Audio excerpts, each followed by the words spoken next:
Hello, hello, it's B Legendary, and I'm back with another reaction video to the Foxhole Airborne update.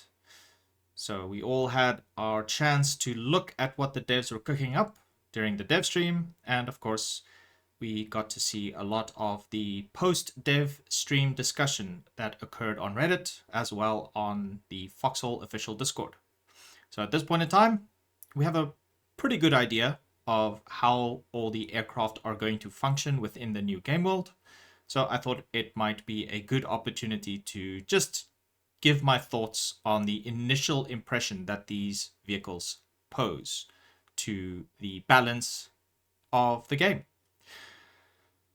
Now, it's important to note that we don't have access to the dev branch yet. That is slated to start on Tuesday, so hopefully we will have all the information by Wednesday, and we will obviously maybe have had an opportunity to get our hands on some planes and get to fly them.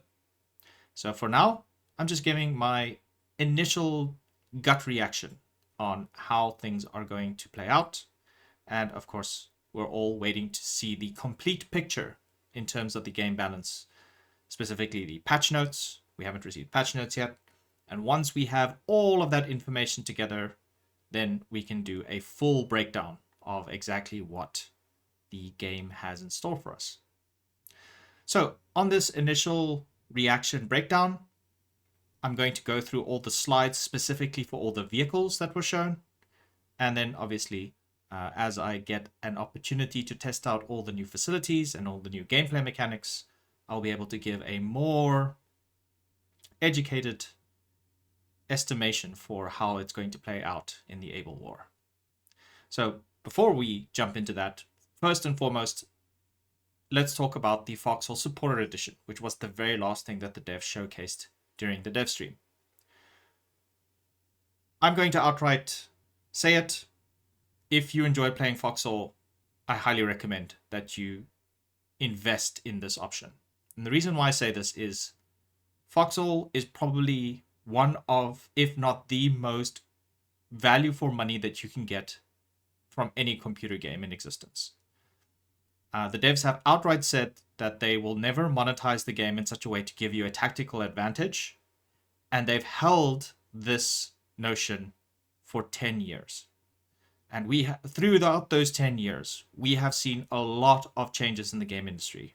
A lot more aggressive monetization, the introduction of battle passes, the introduction of loot boxes, and Siege Camp has never wavered in their commitment to the Foxhole community. This is the first opportunity for us to extend our gratitude to Siege Camp through our wallets beyond just buying merchandise. So if you enjoy playing Foxhole, I implore you to reach into your back pocket, pull out another $20 or how much this will cost, and support Siege Camp. I think it's worth it. In terms of the value that you get for this, probably nothing, because everything shown inside this image you can get for free on the Foxhole blog website. You just need to go look for it. You can even just Google for it. You can get the digital concept art, you can get the soundtrack, you can get all the wallpapers if you know where to look for them. So realistically, all that we're doing here is we're paying for a higher quality, easy to download package. For me personally, I'm not too bothered about the in-game features. They're really cool. However, the soundtrack, I cannot express how excited I am for having the digital soundtrack available on Steam. I really like video game music. I listen to Red Alert music all the time. You guys have seen all my shorts. You can see the majority of my music selection in my YouTube shorts have literally just been old soundtracks from games from the PlayStation era and the PlayStation 2 era. That's the majority where my soundtrack comes from. And Rom DePrisco's soundtrack for Foxhole is exceptional, and I'm very excited to add it to my personal music library legally on my computer.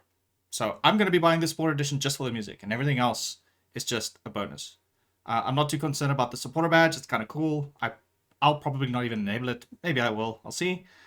And the historical themes, I kind of really like the Airborne one that they released on the Twitch stream. So if the Twitch stream background is the same as the in-game background, I don't think I'm really going to use this one. So yeah, the in-game stuff, I'm not too concerned with. The soundtrack, exceptional. So again, I implore everyone, it's worth... The Siege Camp has definitely produced a product that's worth the $20 initial for the game, the base game itself. An additional $20 for this is a steal, just to support the development of Foxhole further. So what can I say? I'm gonna shell out. This is great. I love the idea of the support edition. I'm gonna be buying it, and I think a lot of long-standing Foxhole vets have actually been asking for an opportunity to spend more money on the game, and this is definitely for us. So yeah, this is worth the money. I would pay it whatever the price tag is. If it's $10, $20, I definitely think this is worth the investment. All right, let's actually get into some of the aircraft slides as well as some of the naval slides. First, let's talk a little bit about the aircraft gameplay. From what I've seen on the dev stream, as well as Robert Love Games and I Saw a Bear and Moidawg's gameplay preview footage on YouTube. I'll put links to all those videos in the description of this YouTube video. I can wholeheartedly say that the control scheme and all the various mechanics for aircraft potentially has created the first vehicle gameplay loop in Foxhole that relies on the user to use the full length of their keyboard and mouse to effectively control and use all the airplanes for their various tasks. This brings up a very interesting shift in the design philosophy that Siege Camp has had in terms of the vehicles that we've been playing with thus far.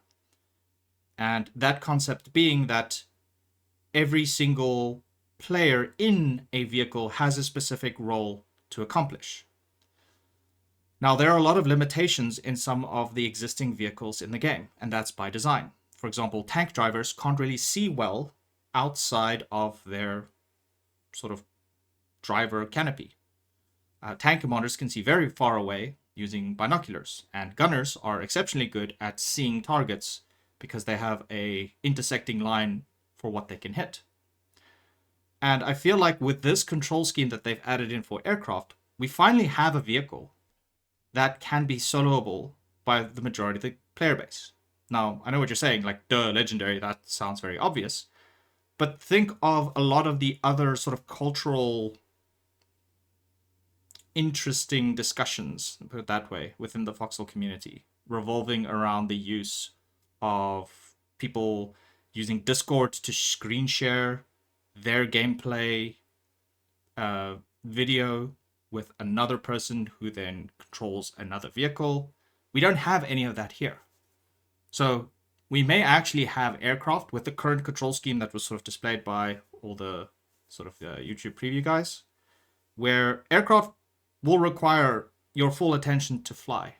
So this might actually be a reduction in the use of people that use driver accounts or people that also rely on third-party software to play the game for them, or at least to see the view so they can see where they go. So this is super interesting. Control scheme is something that we're going to have to learn, but it looks like it's designed for solo players. So as long as you have the backing of a regiment who's going to be producing your aircraft, we literally have something that has a genuine skill expression to it and is something that you can pick up and master. This aircraft really does feel like something that you can put a lot of time into and learn a lot of new tricks. So this is super exciting. It's definitely fresh and it's definitely new. Just from inputting commands into the game and making a character move, Airborne is already breaking new grounds for Foxhole itself. So it'll be interesting to see how well people master this or how badly they mess up and lose very expensive aircraft. So yeah, hats off to Siege Camp to really think about how pilots interact with the game world. The UI, I will say, it's a lot to absorb. I'm not a really big aircraft enthusiast. I played a little bit of War Thunder like 8 years ago. So all of this is new concepts that I'm going to be learning. I know there's an altimeter, a speedometer, and there's thrust. I have no idea what VSI is going to be used for. Is that significant with aircraft pitching up and down? Landing gear make kind of sense. I don't know what's the significance of having your gear up versus gear down. Probably has to do with drag and thrust and stuff. Cool. I will say there's a lot of information here. I don't know if that's a good or bad thing, because sometimes having access to all the information is a good thing. Specifically, I really like that there's an azimuth underneath the compass, but I don't know what's the significance of having a speedometer and thrust. Like, isn't thrust always going to be 100%? Should thrust be lower? The speed is in knots. How does that relate to, meters per second, like all the other vehicles are categorized in? There's a lot to absorb. But what is cool is it kind of feels like a cockpit, and that's kind of nice. I kind of like the aesthetic of the dials at the bottom. It really does feel rustic. I'm glad it's not just a number. Sure, we have a couple of numbers up here, but this is really cool. I also like the fact that there's a UI for the landing gear being up or down, very straightforward and easy. It's kind of like it kind of looks like the same asset that they use for low gear and high gear when you drive a heavy truck. Yeah, really cool. And most importantly, ammo. Driver of a vehicle now gets to see the ammo. I kind of want to feel like this is something that drivers should have in tanks, at least with the main armament. It would be really nice if a driver could see that, oh, the tank has like 20 shells left, and I don't need to communicate that with my gunner or the engineer. So I'm a little bit jealous, I'll be honest. From this onset, I'm kind of a little bit jealous that aircraft pilots have all this information access to them straight away. It would be nice if drivers and tanks could also have this.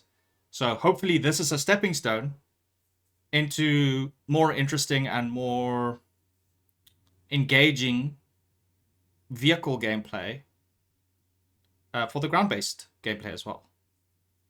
But in terms of what we get here, really cool. So I'm going to be learning all this. No idea what half of these things are. So yeah, it's going to be an experience. I'll probably have a lot of YouTube shorts of me crashing into trees, falling out the sky, running out of fuel. So it's going to be interesting and fun to learn. And that's exciting. It's something new for me to experience in the game. So looking forward to it. All right, pilot uniforms. I think they're symmetrical. I don't think there's any difference between them. In terms of the looks, very aesthetic to the whole design philosophy behind Colonials and Wardens. Really does look like the Colonial pilot uniform is pieced together from a whole bunch of different sources. So, you have the underlying jumpsuit, you have the harness, the boots and the gloves kind of look like it, and then you have like the sort of green thing attached to it, as well as the helmet and the oxygen mask. Very cool.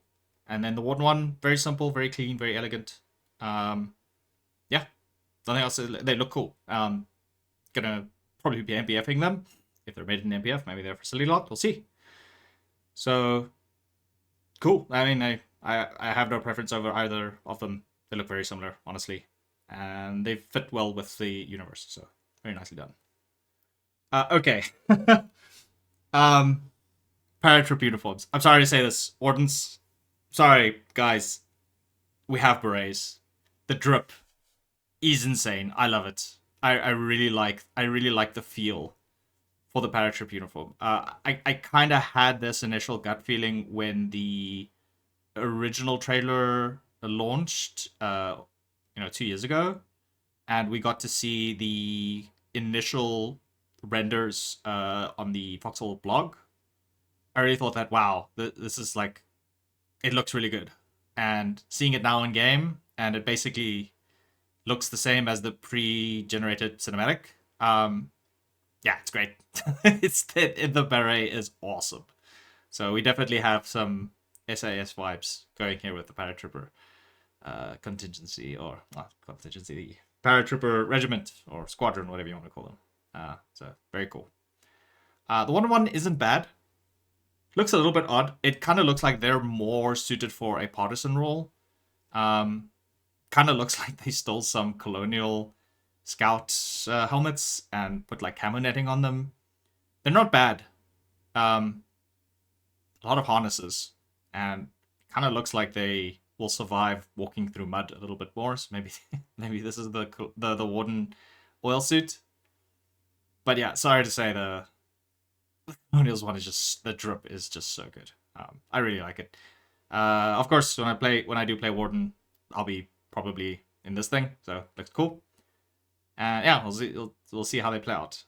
But the beret just takes the cake for me. I really love the beret. It's really cool. So we'll probably see some mods where people put green berets on and red berets. So we'll see. All right, let's actually talk about the aircraft then. So Colonial Scout plane, as I predicted, I definitely thought that it would be very foolish for the devs to release the entry level plane to have a unique feature over the opposing factions unique feature. It's the same as like we have functionally symmetrical armored cars, because if one armored car's entry level experience, the tanking is significantly better than the other one, then you're just going to have one faction have a lot of tankers and one faction that doesn't. So I'm glad that the devs stuck to their guns in their commitment to saying that some parts are just going to be symmetrical, because we don't want to influence the player base into getting into the Air Force or the gameplay loop that they're looking for. Yeah, so I'm glad that the Colonial Scout is amphibious. We obviously knew that the Warden one was going to be amphibious due to the concept art. And they did have an asymmetric spin to it. So the Colonial one drops surface mines, so it's the new Hull Breaker surface mine. And it's kind of cool. Maybe the surface mine will be able to make like small holes in large ships, so maybe you can send like 20 of these guys out to drop mines all around a frigate that's shelling a coastal region, and then the frigate has to move, and then boom, boom, boom, it's covered in small holes, and the damage control crew has to panic a little bit. But from the initial onset, it looks like a decent way to learn how to fly. Yeah, amphibious, which means you could probably leave it in a lake next to your facility. So maybe this encourages building your facilities close to the water. And I guess we'll see how well they functionally work. I don't see this thing being a threat to anything, really. I do see that the surface mine could be a bit of a nuisance. It's kind of like having a vehicle that could plant an anti-tank mine behind a tank. Could catch a tank out like that. Maybe you could get a kill if you're lucky. But this is mostly just going to be for recon. And I'll be honest, this is the entry point to learning how to fly. Learning the complicated control schemes that we saw in the second slide that we have here. So it's cool. I'm glad it doesn't do much. It's a 12.7 gun. From the Roberts clips, it seems like it has very low ammo capacity. Like you only have 35 rounds. You can disable a Logi truck with it. You could probably kill a Logi truck if you make 2 runs on it. And I think that's a pretty cool point for it to be in. Yeah, this is the training plane, honestly. It'll learn the control scheme for you. This will get you into fighters and bombers and dive bombers eventually. So as an entry point for piloting, I like it. It's cool. And it looks completely different to the Warden one. So visually has a great style to it. Right, so blind silver. From a lot of the footage, it seems like these things are the best way to shred bombers that are on a one track path toward a target. It really feels like it's supposed to get behind something, match its speed, and then you start shredding specific parts to take it out. Hard to say if this thing is really balanced or not. I haven't tried it yet, but from a lot of the videos, it looked like you need like 2 or 3 of these to take down a bomber before the bomber actually gets to a target to cause trouble.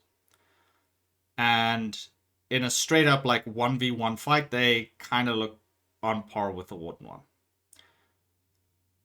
I wouldn't be surprised if this is going to be like the mass-produced plane that everyone is going to be creating in their facilities, because this is probably going to be the entry point to actually countering enemy bombers. The devs did say that they're a little bit hesitant in adding in AI weapons to protect facilities and to protect bunker bases from bombers and dive bombers, etc. So if the enemy has that and it's coming towards you, you need this to counter it. So from a logistics point of view, this is probably the number one thing I'm going to be building for our coalition. So we'll see. Looks cool. I mean, I like the folded wings. I like the wings that are kind of like held together by cables and suspension. Really nice. Aesthetically, looks very cool. I'll probably be in one or two of them. Yeah. Realistically, I'm going to be building them, not really flying them. So we'll see. Colonial Dive Bomber. This thing looks cool as all hell. I do like the fact that it requires 2 people to really man. I like the fact that the driver is the one who pulls the trigger on the bomb and don't have to like communicate with the back person to pull the trigger to drop the thing. But I also like the fact that the if you work in tandem with the rear gunner, this thing could pull off some sneaky maneuvers. Like, this thing looks like it's good at strategically taking apart both tank lines as well as large ships. This is what this thing screams to me. So when a frigate shows up and it starts shelling your naval facility or whatever, you pull out 5 or 6 of these from a nearby airfield. You fly high altitude above the target, and then you dive, go straight down, drop bombs on the turrets, and go for turreting shots. This to me means that Wardens really do need their naval fighters to fly at a high altitude above their fleets to protect them. Because unlike the Warden torpedo bomber, which I'll talk about in just a bit, this thing doesn't need to come from a low angle at all. You can literally just fly maximum altitude, point down, pull the air brake, 90 degrees straight down, do the whole zoom and boom, and then just drop bombs. And if you get the turret, or if you cause damage and cause the frigate to retreat, then this thing has served its purpose. And then if you turret something, specifically like a Colonial 120 gun, let me rephrase. If you turret a frigate, and you disable its 120 gun, then you open the opportunity for Colonial gunboats to come in and punch holes into it, specifically from behind. So I'm very excited to see how this actually plays out. We're going to have to test and see what the turret chance is. But my initial gut reaction is the fact that this can hit frigates, the fact that this can hit battleships, this thing can disrupt the infinitely expansive outlaw tank lines that we see in every front. This thing can take out and turret SPGs. This thing can hit enemy BTs, or you could track a Predator and then the bards go in. Really cool. This is actually like, this is the patch between the air domain and the ground domain. This is it. This we're going to be seeing a lot of these, and Wardens have to get used to figuring out how to stop a dive bomber from reaching a target, or to completely shred it after its payload has been dropped. So we're going to be seeing a lot of these. We're also probably going to be building a lot of these. Really cool. I'm very excited for this thing. This might be a plane that I spend a lot of time in. If I had to pick a plane to like spend hours and hours and hours learning, it's this thing and having a co-pilot or rear gunner and communicating on Discord and pulling the air brake. It's going to be super fun. So I'm excited to get my hands on this thing. Colonial Heavy Bomber. This is the thing that is going to keep me up at night when I am playing Warden. This is... we haven't seen the values for what the bombs can do, but it's a lot of bombs. 35 bombs. And let's assume that the bombs do 150 level damage, or God forbid 300 millimeter level damage. This is terrifying. I wouldn't be surprised if one or two of these bombers sneak into a front line during low pop hours and just deletes everything and dehusks everything. Yeah, scary. Without the introduction of any form of AI anti-air or any form of like air mines or anything like that, a little bit scared what this thing can do. And I'm gonna have the same opinion when it comes to the Warden bomber. They're symmetrical in their purpose. Colonial has an extra gun and holds more rounds, but I think it might be more expensive. I don't know. It's classified as a heavy bomber. We'll see. But it looks cool as well. So we'll see how it plays out. I'm a little bit. I'll be honest. This is the next nuke to me. This is a reusable nuke, and it has the added benefit that you can pave over whatever you destroy. Whereas nukes, you nuke a town hall, it's dead, it's gone. You can't rebuild it. This, I bring 6 or 7 of these and I nuke a town hall.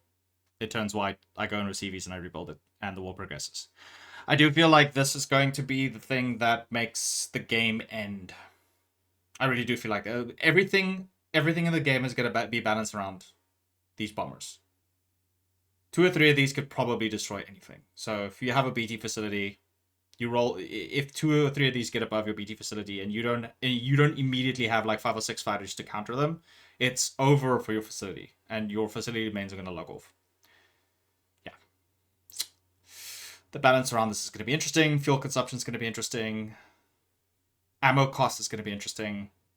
So this is probably going to be one of the first things that I build in Dev Branch, and write down the cost for it and probably get feedback on. So we'll see. Looks, like I said, looks really cool, but terrifying. This is like I said, this just looks like a nuke missile to me. A reusable nuke missile. You use it over and over, and you just wreck everything in your path. Collie transport plane. Okay. I'm gonna outright say it. This thing is already overpowered. I already think that this thing is like... This is probably gonna get nerfs in Dev Branch.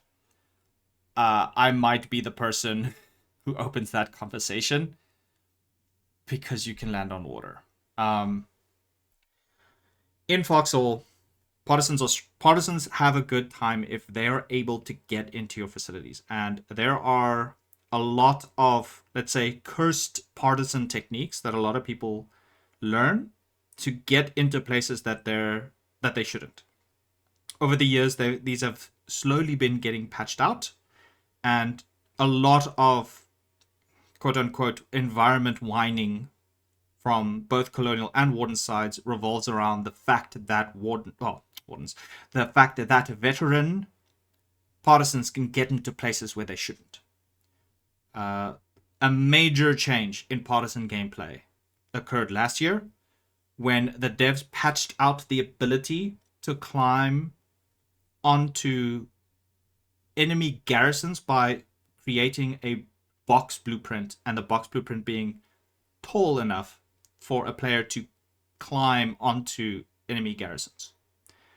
So this was one of those like cursed techniques. It's a very simple one, very, very simple and effective one. But this caused a major shift in partisan gameplay, because now partisans can't use box blueprints to effectively climb over defenses that are meant to stop them. Now, I bring up this point because fundamentally paratroopers bypass all these balanced discussions completely. And the Collie one is unique in the fact that it could essentially have infinite range. So the reason why I think this thing is going to be overpowered is the fact that it's very easy to get fuel sources scattered around the game map. And transport planes should technically be balanced in the fact that you fly from airstrip to airstrip, which is the case for the Warden one. So the Warden Zealot transport plane really can only like take off from one airfield, fly in a loop, go back to the airfield where it came from, and then get another squadron and watch, rinse, repeat. With this thing, there's nothing stopping players from literally landing in a lake, finding a source of heavy oil, just not hard to do, refueling, and then continuing on. So this thing has infinite range. So if you can get this plane from a backline airfield to an enemy backline facility hub and drop paratroopers into railstorm cannon facilities or super heavy tank facilities or enemy bomber facilities and destroy everything and get the plane back, really scary thoughts. This might be too strong. So I'll definitely be building and playing around with it. I'm a little bit worried about this thing being too good to the point where veteran partisan players are just going to play Colonial. Because they can literally just build one thing and get all the way into enemy facilities. So we'll see. Yeah. This thing do be scary. Right, moving on to Warden planes. Warden Recon plane. Pretty cool. It really does look like a boat with wings, and it gets that feeling for it. It has mini torpedoes. I think the mini torpedoes are better than the sea mine in the fact that you will have an immediate player feedback to either it hitting or it missing. I feel like the Collie sea mine one, where you drop the sea mine and then it needs to like arm in the water and then the boat needs to hit it, has some counterplay to it. Whereas if you get pretty good at the Warden scout plane, you could potentially, like, at bare minimum, like disable freighters, or maybe you be able to destroy one of the new like vessels. Maybe not a gunboat, but maybe like the vessels. Yeah, that's cool. These things are going to be a pest. They're going to be everywhere. They're going to naval bases. They're going to be at aircraft carriers. And they're cool. I mean, learn how to fly. Same opinion that I had with the Collie one, except I think this one is slightly better because you get to feel and see that you've had an impact with the weapon itself, as opposed to, oh, I put a mine down, hopefully something hits it. So, yeah, we'll see. Again, 12.7, machine gun, cool. Might kill a truck. There's a rearm, whatever. The main goal for this thing is learning the dials. Learning the dials so you can get into other planes. Alright, so this is the Warden Sea Fighter. So this is the extra plane that the Wardens get. The reason why they need this is by the looks of the Mercy class aircraft carrier, or tender, as a lot of people have corrected me. It looks like this is the way that the aircraft carrier works is it needs to scoop or crane planes out the water and put them on the catapults so that they can be rearmed and repaired and stuff. So it kind of feels like this plane was just designed for this. I know it says that it has 3 20mm guns. We don't know if these are high velocity, low velocity. Those will probably get some balance to it. I know that it has more guns than the Collie one, but it could also be a little bit more fragile. Maybe its parts, it looks like it has lots of wings, so there's lots of things for you to hit. So we'll see. I really like the color scheme. A lot of people are saying they don't like it because it's, looks like an ice cream or something. Or one of those like barber poles. I don't know, it's really cool. It's very identifiable. It looks like it's zebra stripes, right? So people will know what this thing is and what threat it is. Also, hilariously, Moidawg keeps calling this the Scout in his videos. Moidawg, that's not the Scout. This is the fighter plane. So don't get confused when you watch some of his content. I don't know why he keeps calling it the Scout. I think the devs must have told him that this was a Scout, and it just lives rent-free in his head. But yeah, cool. I mean, it has to be amphibious so that it works with the aircraft carrier. So the aircraft carrier can mount scouts on it, or it can mount these things on it. More often than not, it'll probably be these things. And I have some thoughts about the Mercy class aircraft carrier, specifically when you mount these things on it, so we'll get to it. Cool. Warden Fighter. Looks really cool. It's a cool looking plane. We've seen it in the trailer multiple times. No real opinion on it. Probably functions exactly the same as the Colonial one. It does have a repeating anti-tank cannon. I wouldn't get hopes up that that is really effective. 14.5 is not something that's that good at tanks, but this could do a lot of damage to trains. So this could be a train hunter, and that's something that the Collies really can't do without sending out a dive bomber, which is cool. Now there's a... If we get the partisans that can deep strike into backlines, maybe the Wardens get a fighter that could go hunt trains and freighters and stuff. So, yeah. This will definitely not be on par with the dive bomber. I would not get your hopes up in thinking that this thing could probably strafe tanks like the dive bomber can. The dive bomber definitely has the intention of disrupting tank lines and tracking things and turreting things. 14.5 millimeter as the in-game functionality as it is to current 20 mil does not have that. But whatever you do hit will do damage. 14.5 can't bounce, which is maybe the dive bomber stuff can bounce. We'll see. But yeah, it's cool. I will say that the plane looks undercooked. It's just sleek metal bolted on. I have a suspicion that we might get plane vetting at some point, and this definitely looks like something that could use some camo on it. So we'll see if Deadman's cooking with that idea. We'll see.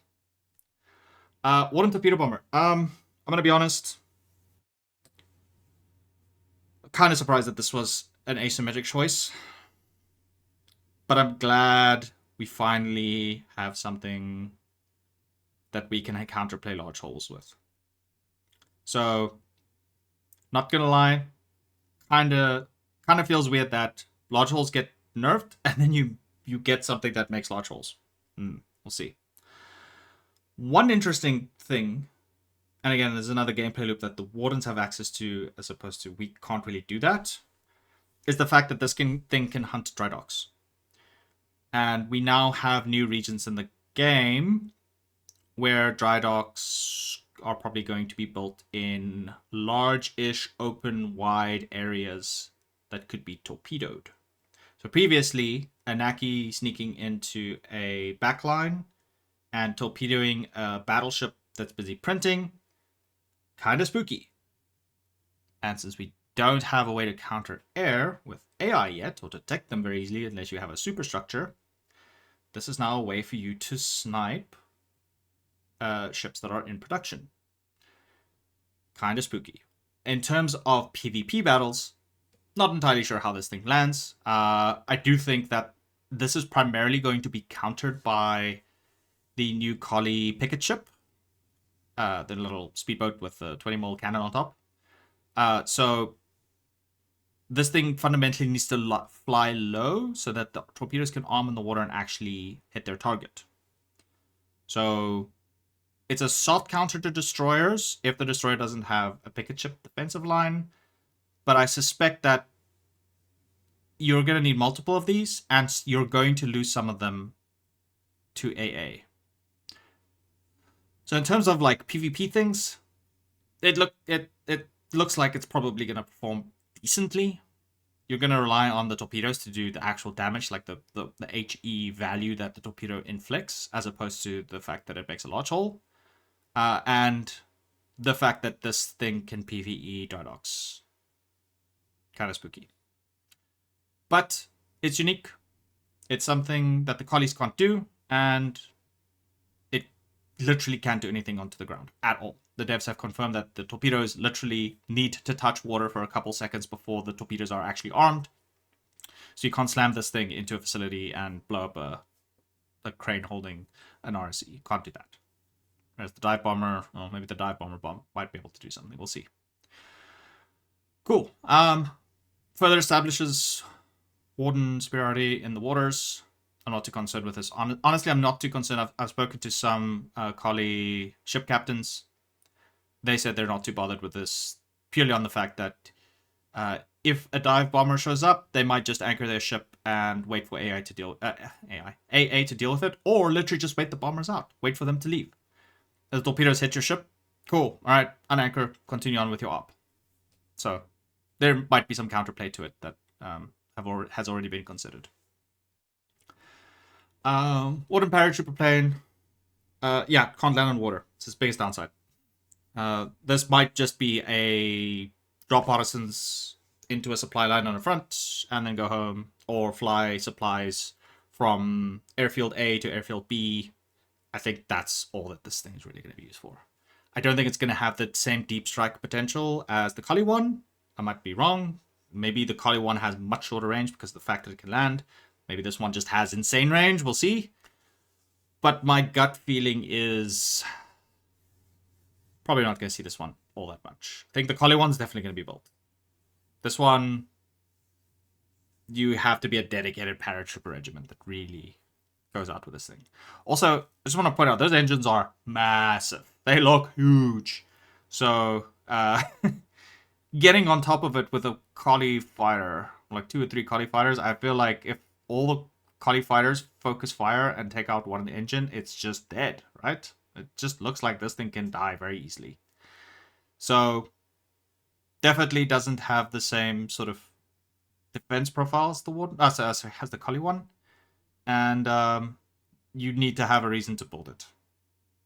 This really feels like honestly, if I'm going to be completely blunt, this plane kind of feels like the Collie Trident, in the sense of you really only make it because you need it, or you really enjoy playing or having the gameplay option of having it.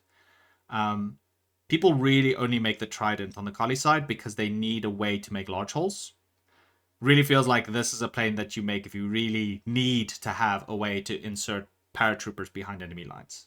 The Collie one, I could generally see people making the Collie one because it's so versatile. This one, we'll have to wait and see. Warden Bomber. This is the thing that's going to keep me up at night when I'm playing Colonial. Fundamentally, it has 3 less bombs. That's whatever. I have no real opinion about the fact that it's classified as a light bomber versus the Collie heavy bomber. Maybe it requires less resources to field. Maybe it uses less fuel. Cool. Maybe it has more range. If it has more range, okay, that's scary. If it has more range, that's terrifying. Also requires 1 less crew, but I'm gonna be real. In the bombers, they're probably only going to be like 1 or 2 gunners, and they're probably going to swap seats. So this one probably does the same. We have one gunner, and he's going to protect you. Yeah. Again, large engines, big juicy targets for fighters. So send out 5 or 6 fighters to fight this thing, kill it before it drops its bombs. That's sort of the deal with it. Yeah. Super weapon. A nuke with wings. A reusable nuke with wings. Kind of scary. So we'll see how it goes. Cool. Then, of course, we didn't just get aircraft. We got a whole bunch of new smaller boats. In the Reddit Q&A, the devs basically said that these boats are supposed to be built at a shipyard. They're not facility gameplay ones, so players rejoice. You now have more things to hammer out at your local seaport that usually has shipyards lying around it. And this is the first boat that we will now have access to. This is a low-G boat that's supposed to lay mines. And it also has like a weird maintenance supply thing that the dev said. This is supposed to like restore naval structures, which this thing can build. In my opinion, really cool. Without going into too much detail, I'm an absolute menace when it comes to land-based mines. This is now sea-based mines. And the fact that we can now build structures for it and place mines in them means that partisans probably will have a slightly rougher time if they just want to sneak a boat in to cause trouble. But then again, they're probably going to use a scout plane to do that, or a paratrooper plane, so we'll see. But this is cool. One scary part is, the one really scary part that I thought about using this thing is you load it up with the actual rudder lock sea mines, not the floating ones, but the circular ones. And if there's a frigate shelling a particular area, with the current naval doctrine, it tends to factor in that a lot of naval vessels tend to escape in the same route, or usually escape on the route that they approach in. So if you are tracking where or how a frigate or a destroyer enters your waters to shell your stuff, it wouldn't be uncommon to like send 5 or 6 of these dudes out and then mine their escape. Juicy targets that come into mind is the Morgan Crossing Bridge, the Origin Bridge, the Nevish Line canals, and then okay, the fingers look a little bit open, so might be a little bit scary. But yeah, I mean, if the frigate's gonna go out, be very sure that you have something to protect those canal entrances, because I might show up with 5 or 6 HVL guys in these things and just mine the shit out of your escape route. What the impact of the rudder lock mines will have on large ships now, not just submarines, but frigates and battleships, etc., will also play a factor in how useful these things are. But they look cool. Also, this is the entry point to defending yourself against scout planes. The dev said that 12.7 machine gun can aim up, so cool. But yeah. Also, I love the fact that this is a 4th faction in Foxhole. So we had the Colonials, we have the Wardens, we have BMS, and now we have Valve Anti-Cheat. And this is the sort of joke that we've been having all the time. It's good old Gabe Newell is releasing his boats to cause trouble in the lands of Siva. Really cool. Can't wait to try it out. I wonder how complicated it is to build. Also, I wonder if this thing can build like maintenance tunnels on the water or buoys or something. I don't know. We'll see. Oh, water watchtowers. Maybe. We'll see. Neutral light freighter. So, I think this is probably the result of years and years and years of people asking for the old freighter back. I think this is the devs just going, fine, let's give them the old freighter with the old water physics. Looks really cool. I will say that the fact that the Logi crates appear on the deck as you're loading it up is super cool. Also, I'm going to deceive so many Warden pirates with this. I'm going to outright say it. If you ever catch me in one of these things, and you'll be like, haha, we're going to destroy or capture or gas you or whatever to steal it from you, and it's going to be filled with pistol ammo. I'm going to fill these things with pistol ammo because the crates appear on them. It's really cool. I've already thought of some counterplay for it. Yeah, it's cool. It's a goofy little boat. It's kind of nice. I will say the main use case for this, for me personally, is if I need to do some chores around a naval area. This is the boat that I was going to use. I normally use a barge, and then I put a R1 on the barge, or I'll put a shipping container on the barge. Doesn't feel like I need to do that now. I can just pull one of these things out. It can hold crates. I think it probably also can hold some stuff in its... Maybe it has like 15 inventory slots like a barge. Cool. I will use this to putter along around rivers or whatever to do my stuff. Also, really, really hope that this thing interacts with crate transfer stations and infantry kit factories. It would be great if I could pull crates and put it in its inventory and then take it to a shipyard, because then I have a river R1 truck or Logi truck. Super cool. Excited to play with it. It's probably not going to be massively significant in the outcomes of battles. It's a logistics vehicle. But if it makes it so that I don't have to pull an iron ship to do a very small mundane task, I'm all for it. So we'll see how it goes. Also, watch out for the pistol barge. That is going to be a thing. Okay, actual combat vehicles. The Colonial Sombra. My God almighty, I am excited for this thing. This is probably for me personally, Legendary the Individual, this is the boat for me. It screams to me on an emotional level because it looks fast. It looks like a armored motorboat. Oh, it's so cool. I really like APC gameplay. I find APC super fun. This is just a supercharged APC.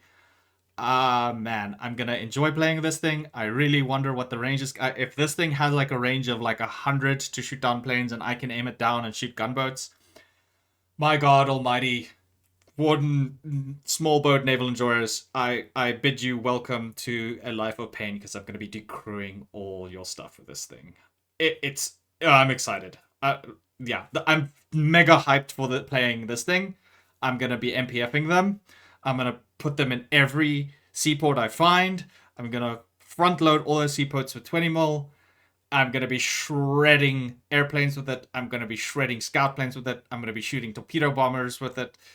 Yes. Okay, I'm very excited for this one. This is the one thing I'm pretty hyped for. So it better deliver. And if it's too overpowered, someone else might need to report it now. Of course, if it's too strong, I will report it in the dev branch. But yeah, what can I say? Hyped. Hype. Mega hype for this thing. It's fast, and it kills stuff in the air, and it kills infantry, which you need infantry to steer your boats. So I'm going to be decrewing stuff with it. This is just a straight up better Doru. And it's not facility. You hammer it out. I can't find anything wrong with it. You hammer it out. You can. It has like a little. I think you could stand in the back of it.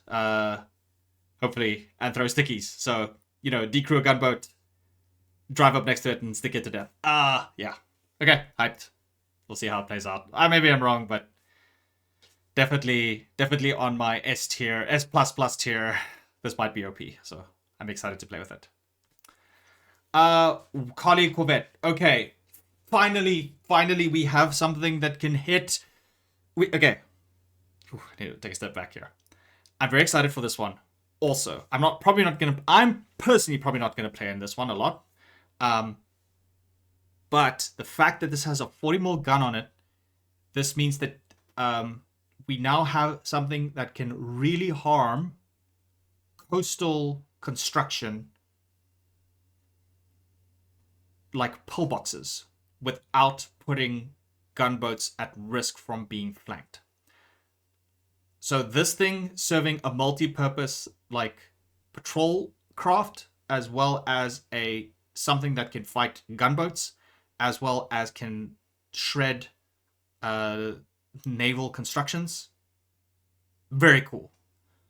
I expect that this thing is probably going to have probably the most diverse gameplay experience for naval, because this thing can destroy bridges really well, because it has a 30 mil cannon in the back and it has a 40 mil cannon. 40 mil is pretty decent at taking out bridges. It's not the best, but it's pretty decent. So in a theoretical scenario, a frigate leaves a canal. Let's say the Nevish-Line Canal. So frigate leaves. 3 of these things show up behind it and start shelling and destroying the bridges that it passed through. Bridge dies. Cool. Frigate can't get through anymore. Then the Bellwether VAC ship shows up, puts down a whole bunch of large ship mines, and then these things just patrol that canal. Where's the frigate gonna go? If the frigate gets hit by a Trident torpedo, or if it gets surrounded by gunboats or these things, where can it run to? This thing is going to patrol the borders, and it's going to protect it. It won't do well in fighting it, but it can stop people from uncluttering the path that it needs to use to escape. So this is going to see a lot of diverse gameplay, and I'm very excited for it. And it's just nice that the collies get something that the Wardens don't. We have a ship on the water that shoots 40 mil and 30 mil, not an ISG. So yeah, interesting. And I know a lot of people are excited for this. I'm a little bit more excited for this thing, but this thing ain't bad either. Also, a crew of 6, probably not. Probably like 3 dudes. Like 1 dude on the spotter seat, 1 dude in the driver's seat, 1 dude on the cannon that jumps in between things. That's probably how this thing's going to be used. So we'll see. Cool, exciting. It's going to kill bridges. It's going to kill pillboxes. It's going to kill... It might clear sea mines. This thing might shoot sea mines. So we'll see how it goes. Warden light boat. This is going to be my child when I'm playing Warden, because this thing does the same thing as the Collie one, except this one has more HP and less speed. Okay, maybe I'll try and find a Collie one to steal, but it's cool. I mean, yeah, it really feels like this thing is going to be the premier. You bring it with your fleet to defend against dive bombers. However, I will say, probably won't see as much gameplay because of the dive bomber's unique thing where it kind of goes 90 degrees down and bombs something to death. So what's the real purpose of bringing this thing along? Yeah. maybe it destroys a dive bomber with a lucky propeller kill or take out a wing, but I will say that the collies definitely need to make this to protect against torpedo bombers, because this thing can actually keep pace with the torpedo. Well, probably will be able to keep pace with the torpedo bomber and shoot it down before it can drop its torpedoes in the water. This thing will really only do something after the dive bomber has dropped its shell. So we'll see. Yeah. Warden medium boat. All I'm gonna say is suspiciously open top, suspiciously side angles, no defendy, suspiciously open area to get flanked from behind. Sorry to say this, Wardens, you might experience what it feels like to play with a Sharon for the next year. I'm going to be attacking this thing with the 20 mil boat. Yeah, good luck. Collie Siege boat. This thing gives me nightmares. So if the bomber gives me night terrors, this gives me nightmares. How the fuck are we gonna build? How are we going to build small islands with this thing existing? It completely wrecks concrete. Like the Jester is completely concrete. And remember, this thing can fire up cliffs because it has a firing angle to it. It's really scary. I'm gonna be honest, I'm actually not a big fan of this thing. Because it's already difficult to motivate people to play on islands. This is going to make your lives even harder. That being said, I'm gonna build them. And the moment you build an observation bunker on an island, Lamau, I'm gonna show up with 4 of these and ruin your day. Get used to seeing wet concrete in islands. This is going to be the reason why there's going to be wet concrete on islands 24/7. And the Warden one's exactly the same. It's exactly the same, except this one could probably hit relic bases in like weird spots, because the electro cannon on the back, this thing, the spigot mortar, pretty good at avoiding terrain and hitting things. We haven't seen much electos because they cost rare alloys to build. This thing probably... Well, the dev said that all the new boats cost BMATs, so this thing is just gonna exist and ruin your day. The one upside or downside, depending on what faction you play, is this thing suspiciously no defenses around it. So, again, I'm looking at it from this thing's perspective. Yeah, I'm probably gonna decrew everyone on it. The driver stands here, I think. The driver is like this spot. That's at least where, or the driver sits on this little chair. Decrewable. But yeah, keeps me up at night. Probably not gonna see a lot of small island gameplay because of this thing. They've said that you have sea mines to counter it. If sea mines are a structure, this thing does demolition damage. Yeah, demolition damage completely wrecks structures. Sea mines are a structure, so we'll see how it goes. Cool. And then final thoughts, aircraft carriers. I have literally no opinion about the Poseidon. I have one opinion about the Mercy, but the Poseidon, it looks cool. Maybe it's a way to feel... It's going to be the way that we get fighters to protect against torpedoes, torpedo bombers late game, but I still feel like the Sombra is going to perform that role. It looks cool as hell. I like the fact that we now have wood in our ships, because that's been a Colonial exclusive. But other than that, I don't think it's as scary as a lot of people are saying, because keep in mind that dive bombers have been confirmed to not do PvE damage, so you can't destroy buildings with it. So this is primarily going to be used to courier fighters around, I think. But yeah, no other opinion about that. We'll see how it goes. All right, finally, the Mercy class aircraft carrier. Also don't have a lot of opinion on the use case for this, because it can't launch torpedo bombers. It can launch scout planes, it can use mini torpedoes, whatever. However, I will say that this thing has one unique thing going for it. This thing is going to be a really good defensive emplacement in key locations in Warden waters. So one of the things that both sides do is they use long hooks or bowheads to you bake one and then you anchor it in a specific location to provide AI coverage for gunboats sneaking in and causing trouble, or motorboats or partisans, whatever, right? I feel like this thing has a distinct advantage because collies don't have torpedo bombers to like harass deployed ships. So this thing might actually be the new meta for like the long hook AI defensive ship that sits at like canal openings. I suspect we're probably going to see this thing in Morgan's Crossing, and we're going to see this thing in Nevish Line to protect the waterways from partisan gunboats as well as enemy aircraft. Because you can preload 3 White Ravens on it, and if there's a bomber or a seaplane that is entering your waters, you can spawn on this. You'll probably be able to spawn on this thing, jump in the planes, take off, and go fight it. I'm not entirely sure that this will be as easy to do on here because these are planes that are just sitting on the surface of the ship, so anyone can just jump in and fly off with them. I have a sneaky suspicion that this could be squad locked, and then you can't get in the planes because the ship and all the turrets that are in the ship are locked to the crew who own it. So this literally could be a private airfield that launches White Ravens to go and QRF stuff. This is a QRF monster. And I don't think the Colony one can do that.